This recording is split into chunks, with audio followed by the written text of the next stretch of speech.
Hello అండి.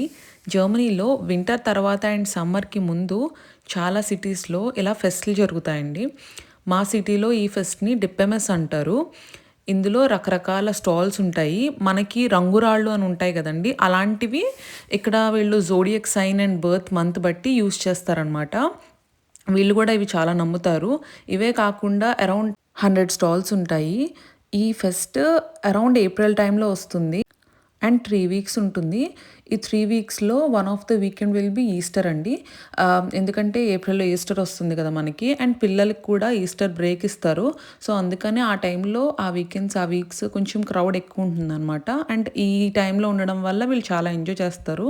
చాలా బావుంటుందనమాట. So, ఇక్కడ రకరకాల రైడ్స్ ఉంటాయి. చిన్న చిన్న రైడ్స్ నుంచి పెద్ద పెద్ద రైడ్స్, కొంచెం భయంకరంగా ఉండే రైడ్స్ కూడా ఉంటాయి. అలా భయంగా అనిపించే రైడ్స్‌లో కొన్నున్నాయండి. చాలా హైట్ వెళ్ళి పైన తిరిగేవి. అండ్ ఇది కూడా భయంకరంగానే ఉంటది చూడ్డానికి. మొత్తం పైకి, కిందకి చేస్తది. అండ్ ఇది బ్రేక్ డాన్స్‌లా 360 డిగ్రీస్‌లా ఉందనమాట మొత్తము. ఇది చూస్తే మనకు కొలంబస్ ఉంటది కదా! అలా అనిపించింది. ఇది కూడా చాలా హైట్ ఉంటదండి. 360 డిగ్రీస్ తిరుగుతది. అండ్ లాటరీ మిషన్స్, క్లా మిషన్స్ కూడా ఉంటాయి. ఈ క్లా మిషన్స్ అయితే అస్సలు రావండి. ఒకటే డాల్ మీద మనం ఒక 15, 20 యూరోస్ అదే మిషన్ మీద ఆడితే అప్పటికి వస్తుందనమాట. ఈ బిగ్ డాల్స్ అయితే ఆ పైనున్న థ్రెడ్ కట్ చేయాలన్నమాట. ఇది కూడా చాలా కష్టం అండి. అంత ఈజీగా రాదు కనిపించేంత ఈజీగా. బట్ ఎనీవేస్ కాసేపు ఫన్ కోసం ఆడతాం కాబట్టి ఫైన్ అండి.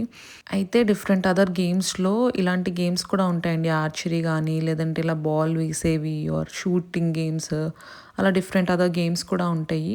అండ్ అడ్వెంచర్ గేమ్స్‌లా కొన్ని ఉంటాయండి. ఇలాంటివి నాట్ ఓన్లీ ఫర్ అడల్ట్స్, కిడ్స్‌కి కూడా ఉంటాయి.